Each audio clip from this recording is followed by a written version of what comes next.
Welcome to the Teacup Brigade. I'm Bassy, and here is my... forgot the word. Wrap up. Here is my June and July wrap up. So, over the last 2 months, I have read 13 books. I'm excited to talk about all these books and finally get this video over with because I've been wanting to get this wrapped up. Before I get started though, I did want to mention in my last video I kept referring to Bowties and Books, the creator of Mythathon, as she/her. I did notice upon looking at Bowties and Books' Twitter, prefer the pronouns they/them, so I'm going to refer to them as that from here on out. I didn't even realize what pronouns they preferred, and it's so easy. I could have just looked it up on Twitter because it's right there, but here we are. I am going to make a personal effort to try and make sure that I'm addressing people by their preferred pronouns. And this is a channel that respects people's pronouns. So, without further ado, here is the rest of the wrap-up. So, my first book that I read was The Graveyard Book by Neil Gaiman. I had never read a Neil Gaiman book before this, so this was my first Neil Gaiman. Yay! I've always wanted to get into Neil Gaiman books. I really liked Stardust and Coraline, the movies, but I've never read any of his books until then. So The Graveyard Book was about a boy who was raised from about the age of 2, maybe 3, by ghosts, a vampire, and partially by a werewolf. While reading this book, and by reading I mean listening to, because I listened to the audiobook, it didn't so much feel as an actual book. It felt more like a collection of short stories. I don't know if that was the point. If it is, I just didn't have the book in front of me, so I didn't really notice. I did end up giving this book a 3 out of 5 stars. It was a charming story. I just don't think it was for me. It seemed to be written for about a middle grade audience, and since I'm not a middle grader, I didn't get as much out of it as a middle grader probably would have. I think I really would have liked this book if I were in middle grade, but oh well. I'm too old. The next book I read in June was Circe by Madeline Miller. This book is about the witch Circe who appears in the Odyssey. Circe is the daughter of the god Helios and the nymph Perse? I listened to the audiobook, so I should know how it was pronounced. Originally, she lived with Helios in his heaven house. I don't remember what it was actually called. I want to say it was something like Hall of the Gods, but anyway, she lived with all of the other gods and goddesses until she was ultimately banished to the island of Aiaia, where Odysseus originally meets her in the Odyssey, I think. I know very little about the Odyssey. I've never actually read it myself. Maybe that will be a book for the future, but I assume that is what happens in the original. I'm not sure. So if I'm wrong, go ahead and correct me. I really liked this book. I liked that even though Circe is a side character in the Odyssey, this book specifically, it doesn't build up to the Odyssey and it doesn't revolve around the Odyssey. What happens within the story of the Odyssey is just a part in Circe's narrative. It's an important part, but it is ultimately just a part because this is her story and her whole life doesn't revolve around Odysseus.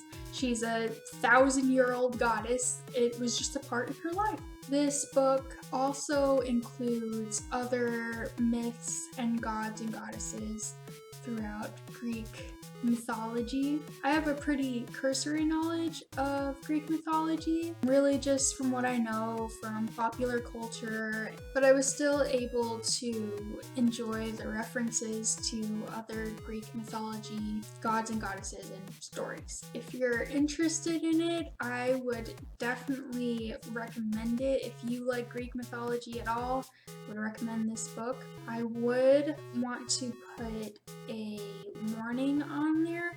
There is a part where there is some sexual assault. If you are sensitive to that, I might think twice about reading this book. If you do and you want to avoid it, maybe someone who has already read it, they can find the part where it happens and just like tell you to skip it. The next 3 books I read in the month of June were Sleeping Giants, Waking Gods, and Only Human by Sylvain Neuval. These 3 books made up the Themis Files trilogy. This series is about the discovery of these giant mechanical body parts being found all over the world. And when I say giant body parts, I mean like Iron Giant size body parts, like just huge giant body parts.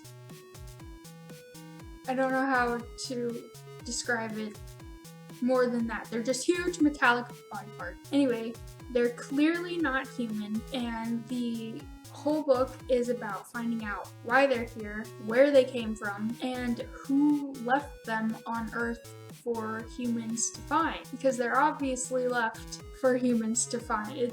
You'll see in the book if you read it. Just read it. All 3 books in the series are epistolary novels. I think I pronounced that right. I only just looked up what that word meant, but basically that means that this book is made up entirely of documents, like journal entries, observations, it's all documents. It's an amazing series. I read the whole series through audiobooks, and the audiobooks that I listened to, they had a full cast, so each character in the book has a different actor or actress who is narrating their parts, and they did such a good job that I preferred listening to the audiobooks over reading.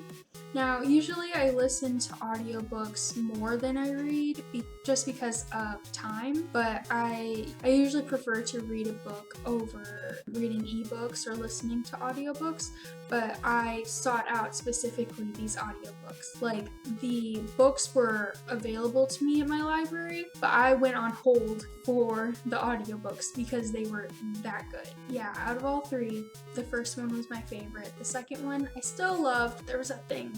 And then the third was amazing. The only problem I had with it was that one of the main characters from book 2, in book 3, she gets a different actress that narrates her part, and I didn't love her as much because she went from having, I think she was from Brazil. She went from having like a Brazilian accent to having almost a Jersey accent, and it was weird listening to. And I wish they would have kept the original actress, because I mean, she's supposed to have grown, so I think they got a different actress so she would have a more mature, older voice, because she goes from like being 10 to being 19. But still, that Jersey accent really threw me off. But I loved these books, and I definitely recommend them. So there is more to this wrap up, but I am looking at my timer, and it's already gotten to about 13 minutes. So I think I'm going to do these wrap up in parts, because 13 minutes is already very long, and I know once I edit it, it'll be smaller, but still, like, this is just a wrap up. This is not a review. It doesn't need to be this long. So I'm gonna end here. Thank you for watching our channel, and if you read any of these books, let me know how you feel about them, whether you like them, or what your ratings are. Yes. Bye.